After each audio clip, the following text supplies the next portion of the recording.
Hello everyone, welcome back to my class 8 को। आज मैं कैंडल फ्लेम बताने वाली हूँ। कैंडल फ्लेम के जो पार्ट्स हैं वो बताने वाली हूँ। पिछली क्लास में मैंने कंबशन बताया था, इग्निशन टेम्परेचर बताया था और कंडीशंस बताए थे जो कि कंबशन को कौन सी कंडीशन है कंबशन कर होने के लिए, जो रिक्वायरमेंट है वो बताया था मैंने। और भी बहुत कुछ बताया था, तो आप क्लास पे जाके देख सकते हैं।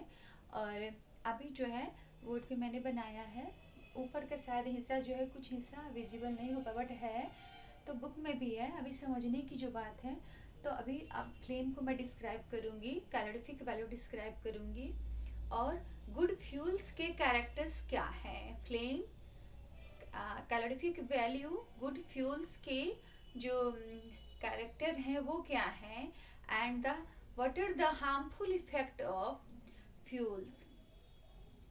तो आज मैं ये सब डील करूँगी, तो आप पूरी वीडियो ज़रूर देखें, लाइक करें, शेयर करें और मेरा चैनल सब्सक्राइब करें। ओके, तो मैं अब स्टार्ट करती हूँ। ये मैंने बनाया है यहाँ पे कैंडल की फ्लेम। अभी आपको दिख रहा होगा, ये सबसे इनर मोस्ट जोन है, ये मिडिल जोन है और ये है आउटर जोन। 3 पार्ट में आपकी बुक में भी है, इनर जोन, मिडिल जोन और आउटर मोस्ट जोन।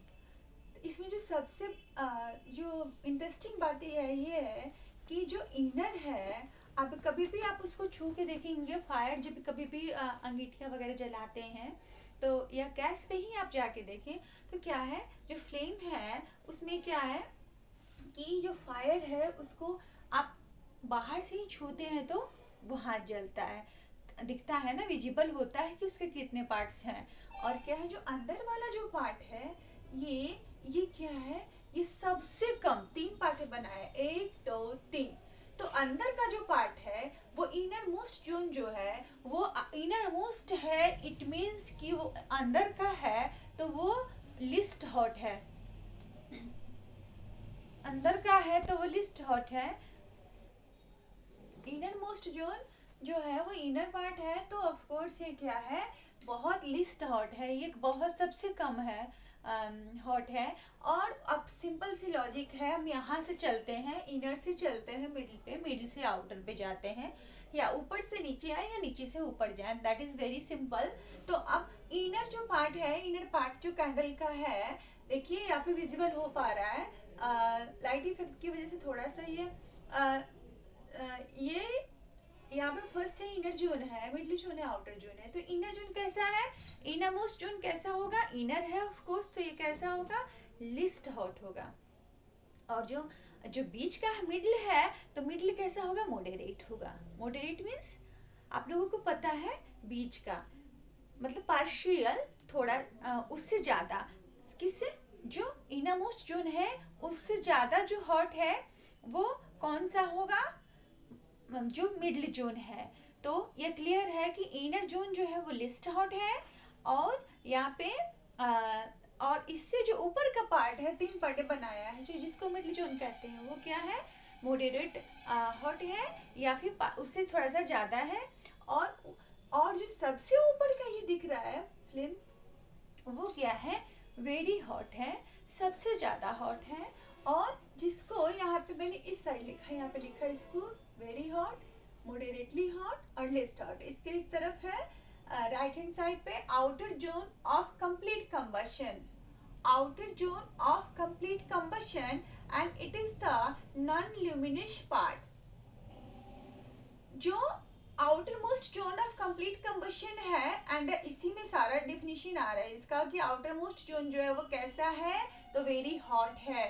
और यहाँ पे क्या होता है, कंप्लीट कंबशन होता है, आउटर मोस्ट जोन में ही कंप्लीट कंबशन होता है, दैट्स वाई जो वो पार्ट है वो बहुत हॉट है। और ये कैसा है, नॉन ल्यूमिनस है।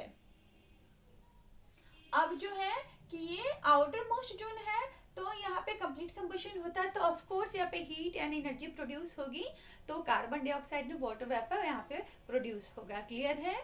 और उसके बाद हम अभी हम नीचे से ऊपर गए, अब हम ऊपर से नीचे की तरफ डिस्क्राइब करते हैं। तो मिडिल जोन जो हमारा है, राइट हैंड साइड पे लिखा है middle zone of partial combustion and left hand side पे है मॉडरेटली हॉट। तो मिडिल जोन है ऑफ कोर्स, तो यहाँ पे अभी मैंने बताया कैसा कंबशन होगा, पार्शियल कंबशन होगा, मतलब थोड़ा होगा कंबशन। और ये जो है लिस्ट जो सॉरी इनरमोस्ट जोन है उससे ये क्या होगा, मॉडरेट हॉट होगा, है ना, क्योंकि ये मिडिल जोन है। अब तो ये मिडिल जोन क्लियर हो गया, यहाँ पे कंप्लीट कंबशन नहीं होगा। और ये है luminous part. outermost zone is non-luminous part, and here there is a complete combustion occurred, and और क्या होगा, heat and energy is formed। और middle zone is moderately hot and it is a luminous part of the flame। अब आती है बात, अभी मैंने बताया innermost zone least hot, and ये क्या होता है, ब्लैक एंड अनबर्न पार्ट होता है ना। तो क्लियर है ये फ्लेम। और फ्लेम बहुत इंटरेस्टिंग है, समझने में दिक्कत आ जाती है बट इजी भी बहुत है, तो इसके लिए इसको जानना पहले बहुत जरूरी है। और मैंने फ्लेम जब ये चैप्टर शुरू किया था मैंने कंबशन, तो फ्लेम को डिस्क्राइब किया था। और फिर से फ्लेम क्या है, फ्लेम की डिफिनीशन आप बना सकते हैं। फ्लेम एक क्या है, कोई कहेगा कि फ्लेम आग जहाँ से प्रोड्यूस होता है, आग निकलता दिखता है, उसको हम फ्लेम कहते हैं हिंदी में, है ना। तो फायर है ना, फायर वहाँ से बीम ऑफ फायर दिखते हैं ना, फायर के समूह जो है वहाँ पे दिखते हैं, विजिबल होते हैं, है ना। और वो कैसा एरिया, फायर से घिरा हुआ है ना। तो ये रीजन है, क्षेत्र है जहाँ पे हमें कुछ जलता हुआ, कंबशन होता हुआ दिखता है, तो वो क्या है, फ्लेम है, जहाँ पे कंबशन को हम देख सकते हैं। और ये क्या है, रीजन है, ऐसा रीजन है जहाँ पे गैसेस जो है वो बर्न होती हुई, जो कंबस्टिबल सब्सटेंस है या गैस जो एनर्जी है वो रिलीज होती है और बर्न होता हुआ, बर्निंग किसी चीज का देखा जाता है। तो मैंने फ्लेम में be defined as the region surrounded by fire, है ना, वो रीजन जो कि आग जिसमें देखा जाता है, चारों तरफ आग है, देखा जाता है, उसको कहते हैं फ्लेम। अब आती है बात कैलोरीफिक वैल्यू की। कैलोरीफिक वैल्यू क्या है, what is calorific value, calorific मान हिंदी में कहते हैं और इंग्लिश में कैलोरीफिक वैल्यू कहते हैं। तो ये क्या है, कैलोरी एंड अ वैल्यू, फिर को छोड़ते हैं तो आता है कैलोरी एंड वैल्यू, है ना, उष्मीय माने, पता नहीं हिंदी में कुछ ऐसे बोलते हैं। तो कैलोरीफिक वैल्यू क्या है, कैलोरी मीन्स क्या होता है कि एनर्जी का वो का सिंबल है, कैलोरी में उसको मेजर करते हैं। ऐसे तो जूल है एनर्जी का, तो कैलोरी क्या है, हीट एनर्जी जो प्रोड्यूस होती है उस कैलोरी में उसको मेजर किया जाता है।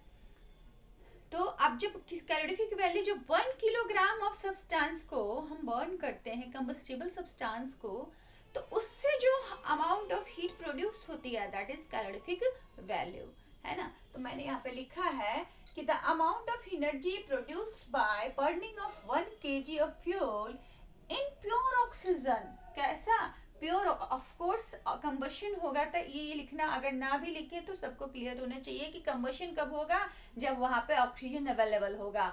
और ऑक्सीजन ऑफ कोर्स प्योर होगा, अगर ऑक्सीजन में कुछ मिक्स होगा तो कंबशन वहां पे हो नहीं सकता, वो इनकम्प्लीट कंबशन हो जाएगा। तो वही यहाँ पे लिखा है कि the amount of energy produced by burning of 1 kilogram of fuel in pure oxygen is called calorific value. Calorific value क्या है कि प्योर ऑक्सीजन में, अभी जो मैंने बताया, 1 किलोग्राम ऑफ सब्सटेंस को, कंबस्टिबल सब्सटेंस को जब हम बर्न करते हैं तो जो भी अमाउंट ऑफ एनर्जी है रिलीज होती है, प्रोड्यूस होती है, दैट इज कैलोरीफिक वैल्यू। अभी कंबस्टिबल सब्सटेंस पिछली क्लास में मैंने बताया है, उस पर जाके आप देखिए, जलने वाले पदार्थ, है ना, जो कि फ्यूल्स के बारे में बताया सबसे पहले। तो फ्यूल्स और फिर कंबस्टिबल सब्सटेंस मैंने बताया, आप देख सकते हो, बहुत ईजी है, जलने वाले पदार्थ हिंदी में कहते हैं इसको। तो अब क्या बताया मैंने, कैलोरीफिक वैल्यू सबको क्लियर है। कैलोरीफिक वैल्यू बहुत है ईजी, कैसे, सीधी सी बात है कि जब ऐसे कहेंगे, हिंदी में बोलेंगे कि जब भी 1 किलोग्राम ऑफ सब्सटेंस को, जलने वाले पदार्थ को जब हम जलाते हैं तो जो एनर्जी आती है उसको हम कैलोरीफिक वैल्यू या ऊष्मीय मान कहते हैं। बट इंग्लिश में कि the amount of energy produced by 1 kilogram of oxygen in 1 kilogram of combustible substance in pure oxygen. किसके साथ बर्न होना है? प्योर ऑक्सीजन के साथ burn, that is calorific value. तो अब जो है आती है बात, थर्ड जो बात है कि अब जो है वो है लास्ट में मैंने लिखा है characteristic of good fuel. Good fuel पहले क्या है? आइडियल फ्यूल इनको कह सकते हैं. क्या है ये और गुड फ्यूल क्या है? तो अब जो जनरल फ्यूल है और गुड फ्यूल है उनमें क्या डिफरेंस होता है ना? तो फ्यूल्स में और गुड फ्यूल्स में, आइडियल फ्यूल्स में क्या डिफरेंसेस है? तो सिंपल सी लॉजिक है, बना लेते हैं. हम कैसे बनाते हैं कि जो फ्यूल्स हैं वो स्मोकलेस नहीं होते और उनकी कैलोरीफिक वैल्यू, जो जनरल फ्यूल्स है वो स्मोकलेस नहीं होते, वो हार्मफुल गैसेस को प्रोड्यूस करते ही करते हैं और उनकी कैलोरीफिक वैल्यू हाई नहीं होती है. और जो है वो क्या है, वहाँ पे जो जनरल फ्यूल है जैसे कि सबसे जिनका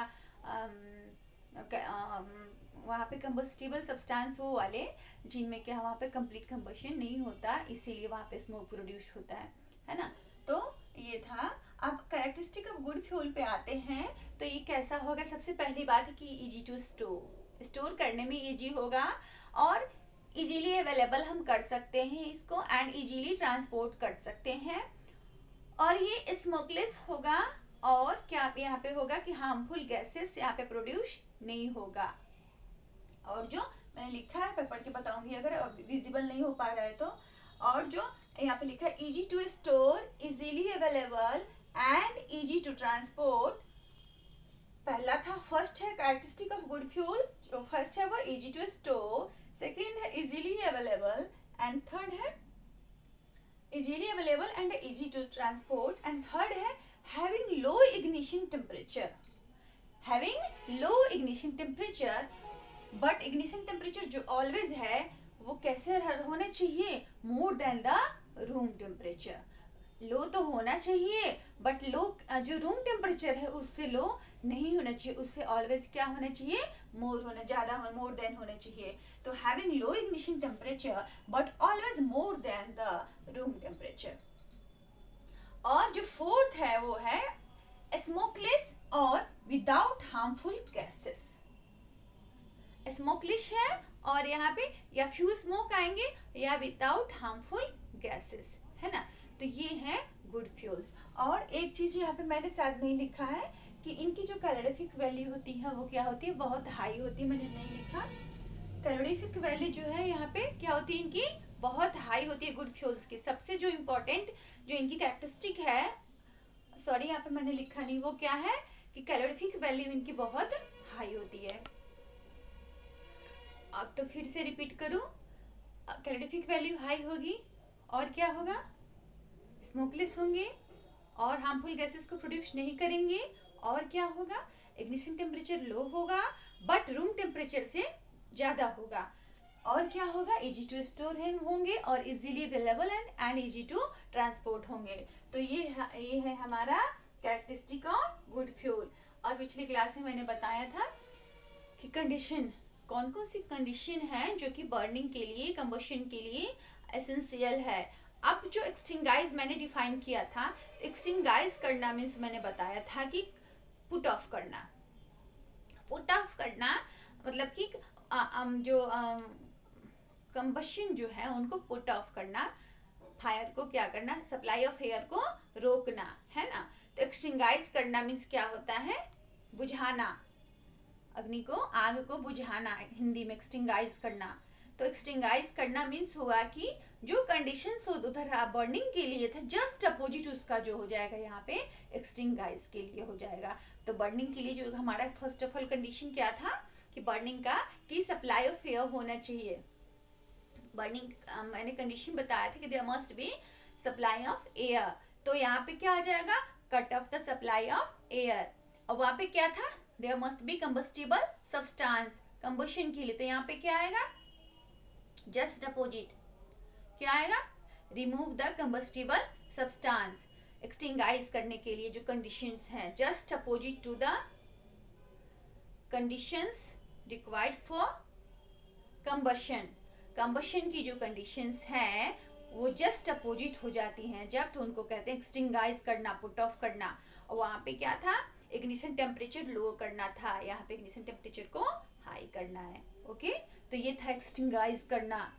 अब एक्सटिंगाइजर डिफरेंट डिफरेंट होते हैं।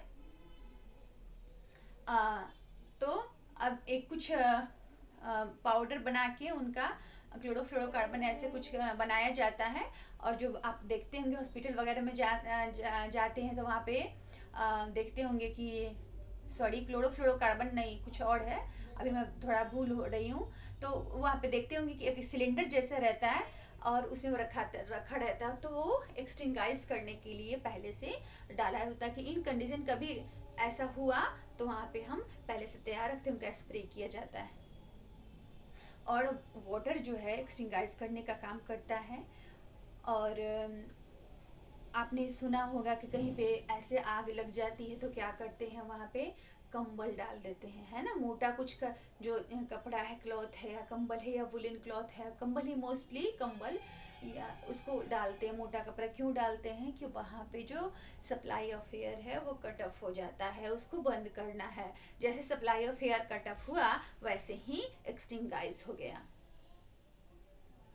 तो अब ये था एक्सटिंगाइज करना। इसके कुछ हार्मफुल इफेक्ट भी हैं कंबशन के, वो क्या है, तो हार्मफुल इफेक्ट अब जब जहाँ पे फ्यूल्स, जो जनरल फ्यूल्स हैं, जैसे मैंने बताया था काउडंग केक है, वुड है, ये सब जो है कि इनकी कैलोरीफिक वैल्यू हाई नहीं होती। और जो हाइड्रोजन है, हाइड्रोजन गैस, इसकी कैलोरीफिक वैल्यू सबसे ज़्यादा हाई होती है। और ये जलता है जब, तो पॉप की आवाज़ साउंड के साथ जलता है। तो कैलोरीफिक वैल्यू सॉरी जो जनरल फ्यूल्स हैं ये क्या करते हैं, इनके हार्मफुल इफेक्ट हैं, क्या है ये, जो स्मोक प्रोड्यूस करते हैं वो स्मोक हार्मफुल इफेक्ट कॉज करते हैं। जैसे कि एसिड रेन है, ग्लोबल वार्मिंग है, आप लोगों को पता होगा 6th-7th में भी था ग्लोबल वार्मिंग और एसिड रेन। तो ग्लोबल वार्मिंग पता है, ग्लोबल वार्मिंग के लिए जो मेन जो है रिस्पॉन्सिबल गैस है वो क्या है, कार्बन डाइऑक्साइड है। और एसिड रेन पता है, जो एसिड है ना, सल्फर वाटर के साथ जब सल्फर डाइऑक्साइड बनेगा तो क्या बना, नाइट्रिक एसिड बनाएगा। नाइट्रिक एसिड और सल्फ्यूरिक एसिड बना देता है नाइट्रोजन के साथ और सल्फर के साथ जो है वो बनाता है, तो नाइट्रिक एसिड और सल्फ्यूरिक एसिड बनाता है। तो क्या है, ये एसिड रेन है। कैसे रेन कैसे बिकम एसिडिक, क्यों हो जाता है, due to the presence of some gases like water vapour, sulphur dioxide, nitrogen and methane, है ना। ये सारी गैसेस जो हैं जब रेन के साथ जुड़ती हैं, रिएक्शन करती हैं, वाटर, रेन में क्या वाटर है, वाटर के साथ रिएक्शन करके हार्मफुल गैसेस जो नाइट्रिक एसिड और सल्फ्यूरिक एसिड बनाती हैं वो क्या है, एसिड रेन को कॉज करता है। सुना होगा कि आगरे में जो मार्बल्स हैं वो उनका कलर चेंज हो गया है, शायद 6th या 7th में था। तो अब ये था एसिड रेन। और ग्लोबल वार्मिंग मैंने बताया कि ग्लोबल वार्मिंग जो है ये क्या, वो the rising in the temperature of the earth due to the green house gases है। ग्रीन हाउस गैसेस जो मैंने बताया वो मेन जो है वहाँ पे कार्बन डाइऑक्साइड है। तो ये थे आपको हार्मफुल इफेक्ट ऑफ फ्यूल्स, जो जनरल फ्यूल्स होते हैं, एंड कंबशन भी कह सकते हैं। तो होप है आप लोगों को क्लास अच्छी लगी होगी, और अच्छी लगी है तो प्लीज़ लाइक करें, शेयर करें। Thank you for watching my video, take care, Om.